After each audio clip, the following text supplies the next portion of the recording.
Assalamualaikum warahmatullahi wabarakatuh. Hai semuanya, perkenalkan nama saya Vina Aliani Imanda Putri, berpokok mahasiswa 222170077 dari Program Studi Pendidikan Geografi, Fakultas Keguruan dan Ilmu Pendidikan Universitas Siliwangi.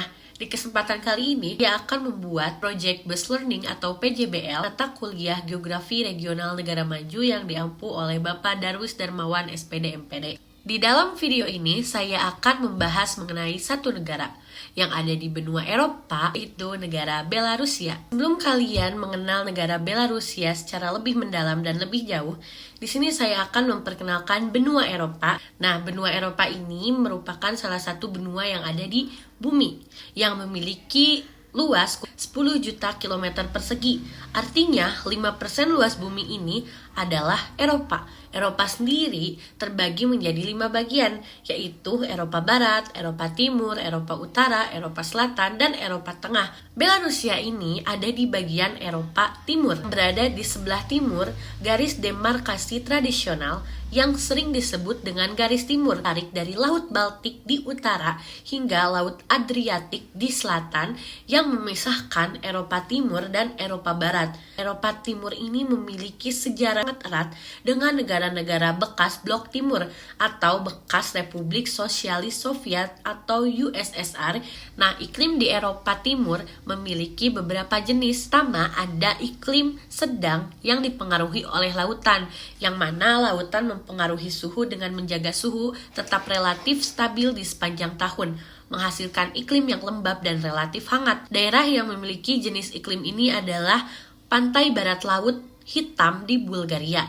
Yang kedua, ada wilayah iklim sedang yang dipengaruhi oleh daratan.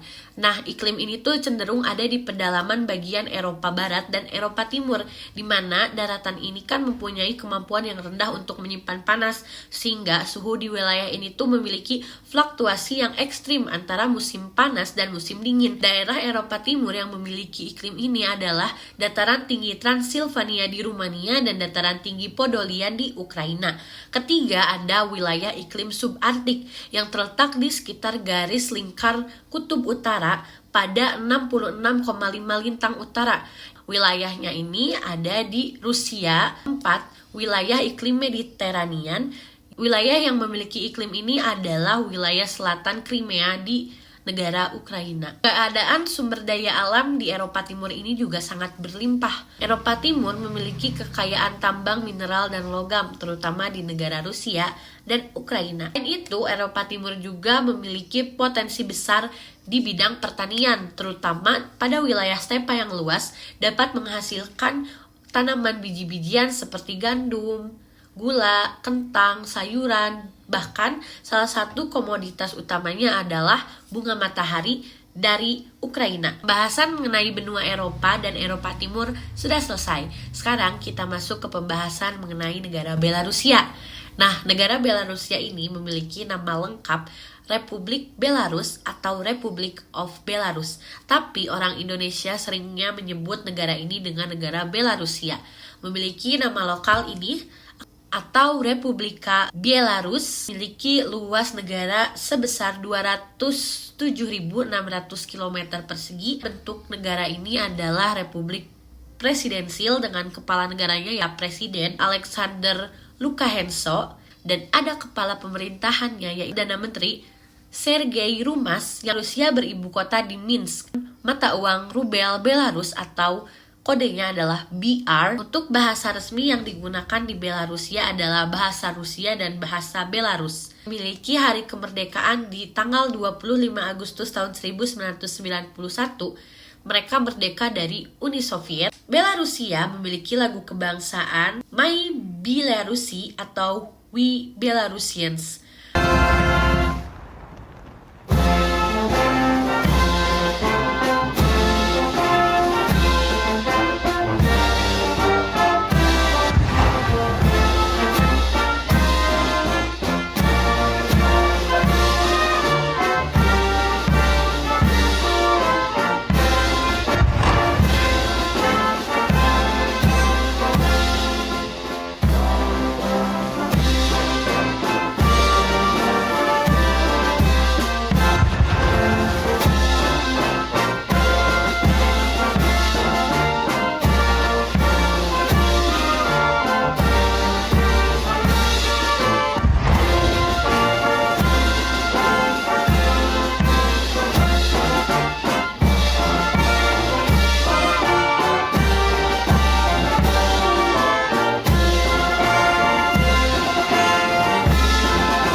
Kalau kalian ingin cari informasi mengenai negara Belarusia, kalian bisa mencari di internet dengan kode domainnya .bi atau ini. Dan juga kalau mau nelpon orang Belarusia bisa pakai kode 375. Biar kalian gak nyasar kalau nanti mau ke negara Belarusia, kalian harus tahu letak astronomis dari negara Belarusia ini. Di mana sih? Negara Belarusia ini ada di antara 51 derajat LU sampai 51 derajat LU dan 23 derajat BT sampai 33 derajat BT, yang mana memiliki panjang dari utara ke selatan sepanjang 560 km dan dari barat ke timur sepanjang 650 km. Rusia ini ada di zona waktu Eropa Timur Jauh atau FIT UTC plus 3. Negara Belarusia ini juga memiliki batas wilayah di sebelah utara dan timur dengan negara Lituania, Latvia, dan Rusia, di sebelah selatan dengan Ukraina, dan di sebelah barat dengan negara Polandia. Sama seperti negara lainnya, Belarusia juga memiliki wilayah-wilayah pembagian di dalamnya. Belarusia memiliki sistem pemerintahan yang terdiri dari daerah, region, dan rayon. Setiap daerah memiliki otoritas legislatif yang disebut dengan Dewan Region yang dipilih oleh penduduknya. Otoritas eksekutif disebut dengan pemerintah daerah yang ketuanya ditunjuk oleh presiden. Belarusia memiliki 6 region yang mana region itu dibagi menjadi 118 rayon. Ini adalah pembagian wilayah administrasi Belarusia. Pertama, ada kota Minsk.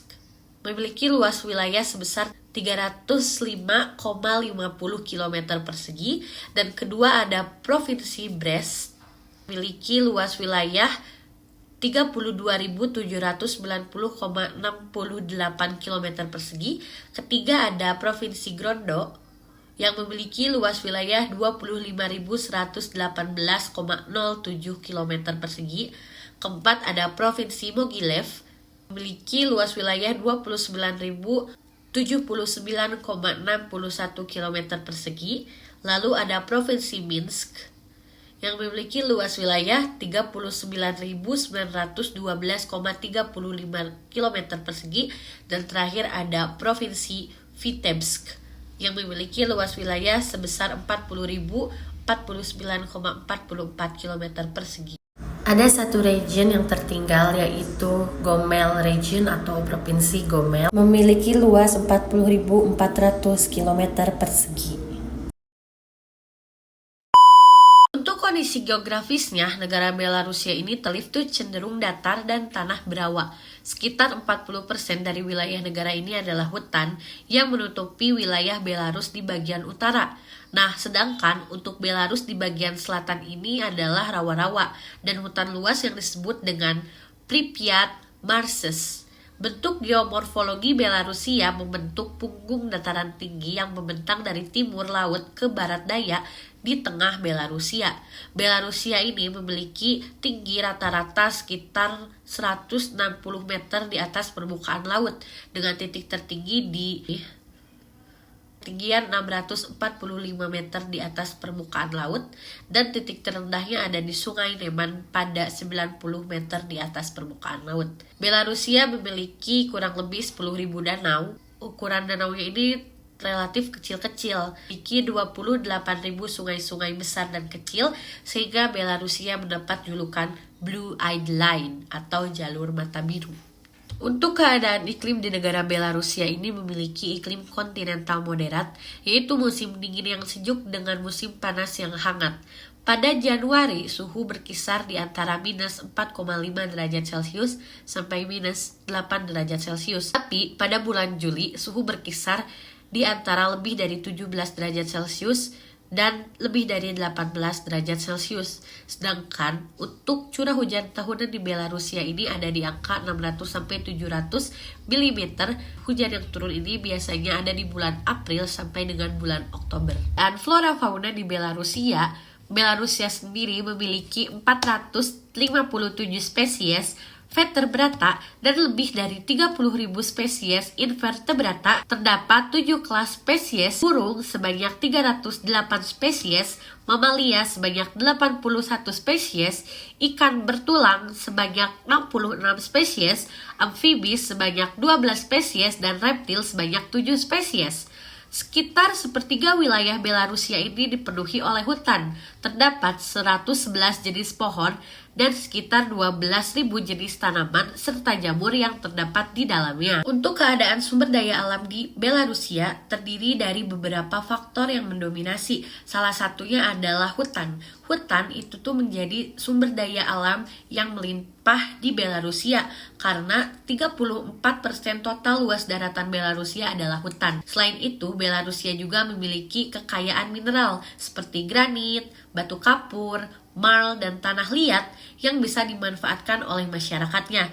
Tapi negara Belarusia juga memiliki daerah yang tidak layak huni karena kejadian bencana nuklir Chernobyl pada tahun 1986 di Ukraina yang menyebabkan Belarusia menjadi salah satu negara yang pengaruh oleh kejadian ini, terutama di daerah wilayah tenggara seperti Homiel dan Mahilyo. Tersebut masih belum layak huni, bahkan untuk kegiatan pertanian pun jelas tidak bisa dilakukan di daerah tersebut. Nah, dari tadi kan kita sudah membahas negara Belarusia secara fisik ya, mulai dari iklim, flora fauna, sumber daya alam, dan juga letak geografisnya. Sekarang kita berlanjut ke sejarah dan juga sosial budaya di negara Belarusia. Belarusia secara harfiah memiliki arti sebagai Rusia putih. Pembentukan awal negara Belarusia ini dimulai dari 40.000 tahun yang lalu. Proses pembentukan kelompok etnis Belarusia ini dimulai pada abad ke-6 hingga ke-8 Masehi. Belarusia didominasi oleh bangsa Slavia Timur awal, kemudian menjadi bagian dari Kadipaten Agung Lituania pada abad ke-13. Pada 1386 bersatu dan Polandia menghasilkan persemakmuran Polandia-Lituania, yaitu terbagi pada 1795 karena ditaklukkan oleh Kekaisaran Rusia, Prusia, dan Austria. Rusia tetap berada di bawah kekuasaan Rusia hingga diambil alih oleh Jerman pada Perang Dunia ke-1.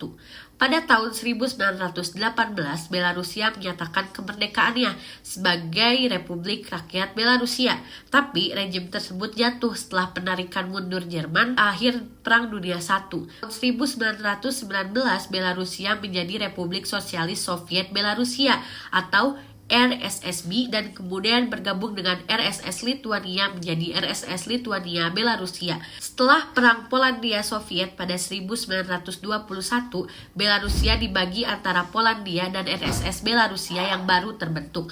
Pada 1939, Uni Soviet menduduki wilayah Belarusia yang dikuasai Polandia. Selama Perang Dunia Kedua, Belarusia diduduki oleh Jerman Nazi hingga 1944. Kebijakan Rusifikasi ditetapkan selama pemerintahan Stalin yang membatasi penggunaan bahasa Belarusia dan aspek kebudayaan lainnya.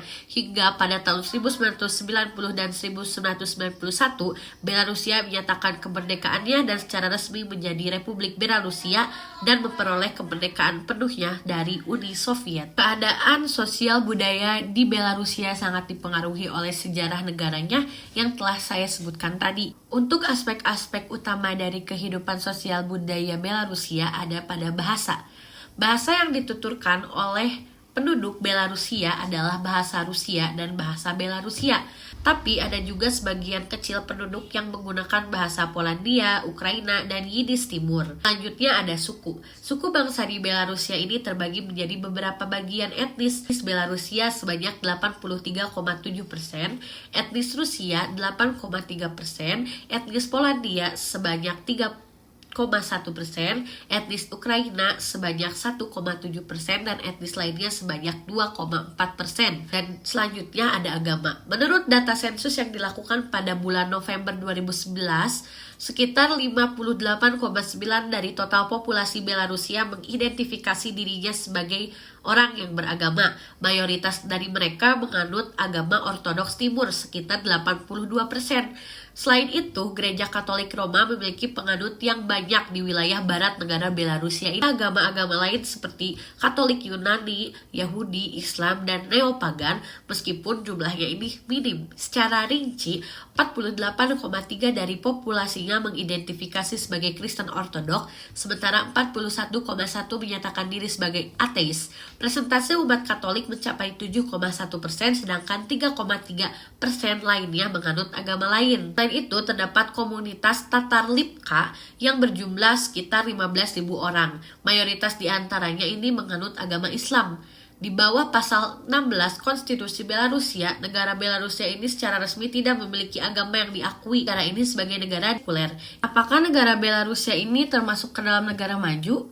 Mari kita lihat dari indikator-indikator negara maju. Yang pertama dari segi kuantitatif, pertumbuhan penduduk. Tingkat pertumbuhan penduduk negara Belarusia pada tahun 2018 adalah minus 0, sedangkan tahun 2023 adalah minus 39%, yang mana mengalami penurunan dan jumlahnya berada di bawah rata-rata dunia di angka 1,2%. Jadi negara Belarusia negara maju.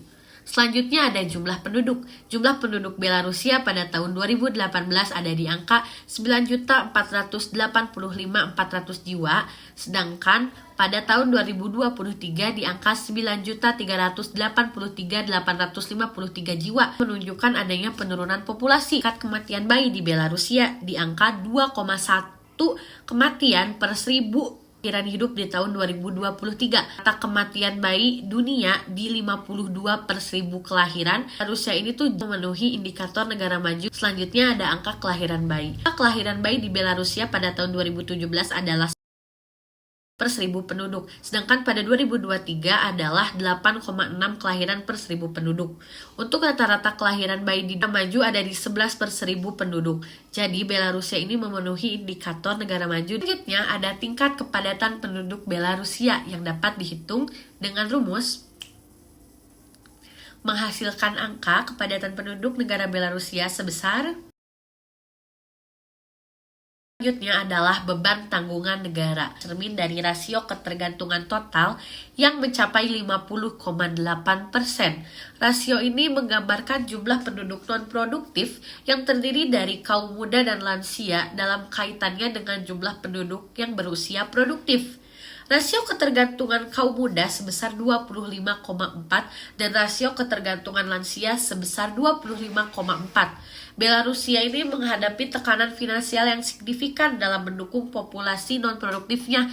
Jadi si populasi produktif ini harus bekerja dengan lebih giat untuk memenuhi kebutuhan populasi non-produktif. Selanjutnya ada usia harapan hidup. Usia harapan hidup di Belarusia ada di angka 74,13 tahun. Belarusia belum memenuhi indikator usia harapan hidup di negara maju yang lebih dari 77 tahun. Bukan bahwa negara Belarusia akan negara berkembang yang lebih dekat ke negara maju. Lalu ada produk domestik bruto atau PDB per kapita. Dilansir dari data CAI.gov, Belarusia pada 2021 memiliki PDB per kapita sebesar 19.800 US dollar, yang mana bila melihat standar negara maju ini tuh masih kurang karena ada di angka 27.790 US dollar. Tapi kalau kita lihat di sumber lain ini, PDB per kapita Belarusia itu bahkan ada di angka 7.883,3 US dollar, yang berada jauh di bawah rata-rata negara maju. Ke indikator kualitatif negara maju Belarusia ada tingkat HDI atau Human Development Index atau IPM, indikator pembangunan manusia, dengan data yang mana ini adalah indikator untuk mengevaluasi perkembangan jangka panjang. Tahun 2021, Belarusia mencatat nilai HDI sebesar 0,808, menempatkannya ada dalam kategori pembangunan manusia yang sangat tinggi dan ada di peringkat 60 dari 191 negara. Selanjutnya ada sikap etos kerja, memiliki budaya kerja yang kuat dan komitmen serta disiplin yang tinggi. Mereka ini cenderung menunjukkan dedikasi yang tinggi terhadap tugas-tugas yang diberikan dan tanggung jawab yang besar, baik di lingkungan kerja maupun sektor lain di kehidupan mereka. Lalu ada tingkat pendidikan, dapat dilihat dari tingkat melek huruf di negara Belarusia yang sangat tinggi, mencapai 99,7%. Nah, untuk warga-warga di Belarusia itu setidaknya sekolah selama 9 tahun pendidikan formal, dan sekarang tuh sudah menjadi 11 tahun. Berikutnya ada mata pencaharian. Mata pencaharian yang mendominasi di Belarusia ada di bidang perdagangan. Hal ini dilihat dari jumlah ekspor negara Belarusia yang cukup tinggi, terutama pada negara Rusia, Ukraina, dan Inggris. Selain perdagangan, Belarusia juga memiliki corak mata pencaharian di bidang industri. Dilihat dari hasil produk ekspor berupa barang setengah jadi dan barang jadi seperti pupuk, minyak sulingan, mobil, suku cadang kendaraan, farmasi atau obat-obatan dalam kemasan dan peralatan penyiaran. Selanjutnya ada tingkat kesehatan. Tingkat kesehatan di Belarusia ini cukup tinggi. Dilihat dari harapan hidupnya mencapai 74,6 tahun dan didukung oleh fasilitas kesehatan yang baik. Jumlah dokter mencapai 4,45 per 1000 orang, lalu 6,4% PDB-nya digunakan untuk bidang kesehatan. Lalu ada kesadaran hukum. Tingkat korupsi di Belarusia masih cenderung tinggi. Lihat dari korupsi di Belarusia pada angka 98 dan indeks korupsi di 37. Kanan Belarusia itu cukup tinggi dilihat dari kekuatan militer seperti Angkatan Darat, Angkatan Pertahanan Udara, pasukan operasi khusus, serta memiliki 45.000 sampai 50.000 tentara aktif. Dilihat dari beberapa indikator tentang negara maju di Belarusia ini, ada beberapa yang sudah terpenuhi dan ada yang belum. Berikan beberapa fakta unik dan menarik dari negara Belarusia. Pertama adalah Belarusia merupakan paru-paru Eropa. Ini karena luas wilayah dari Belarusia yang kurang lebih 40%-nya terdiri dari hutan yang masih asri. Yang kedua, Belarusia adalah negara yang terkurung daratan di Eropa Timur, memiliki perbatasan dengan Latvia, Lituania, Polandia, Rusia, dan Ukraina.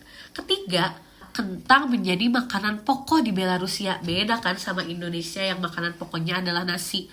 Kalau belum makan nasi itu belum makan. Kalau di sana makanannya kentang. Tuh dilihat dari catatan yang bahwa Belarusia ini memiliki sekitar 300 resep makanan berbahan dasar kentang. Dan juga konsumsi kentang penduduk Belarusia adalah yang tertinggi di dunia dibanding dengan negara manapun. Keempat, menjadikan bison sebagai lambang negara. Pada awalnya bison ini tuh adanya di hutan reservasi, dinyatakan punah akibat perburuan liar. Tapi sekarang bison itu udah ditemukan kembali dan jumlahnya ada 600 ekor. Lalu ada harta karun yang masih tersembunyi. Karena dulu tuh banyak terjadi peperangan dari yang skalanya besar hingga kecil. Jadi si harta yang hilang ini tuh jumlahnya tuh tidak terhitung. Dan juga diyakini bahwa para raja hingga prajurit menyembunyikan harta dan bendanya yang berharga agar tidak diketahui musuh. Jadi sekarang banyak sekali harta karun yang belum ditemukan. Selanjutnya ada fakta bahwa Rusia adalah mitra politik dan ekonomi terbesar dari Belarusia. Rusia menyumbang sekitar 48% perdagangan eksternal Belarusia, sementara Belarusia menyumbang sekitar 6% perdagangan Rusia. Ketujuh, Rusia merupakan tempat lahirnya vodka Belarus dengan produksinya sejak abad ke-8. Lalu ada julukan Belarusia sebagai negara kastil karena lebih dari 500 kastil dan istana ini ada tersebar di seluruh negara Belarusia. Nah, selanjutnya ada penduduk di negara Belarusia ini sangat menyukai olahraga. Hal ini dilihat dari 23.000 tempat olahraga yang terbuka untuk umum di seluruh negeri. Olahraga favorit mereka itu kayak sepak bola, bola tangan, hoki es, dan juga tenis. Dan terakhir, Rusia ini tuh mereka cuma punya 4 saluran televisi yang dikelola oleh pemerintah. Dengan siaran negara Polandia dan Rusia tersedia di beberapa wilayah. Mungkin hanya sekian mengenai pembahasan dari negara Belarusia yang bisa saya berikan. Terima kasih telah menyaksikan. Maaf jika terdapat banyak kesalahan dan terima kasih. Assalamualaikum warahmatullahi wabarakatuh. Mas.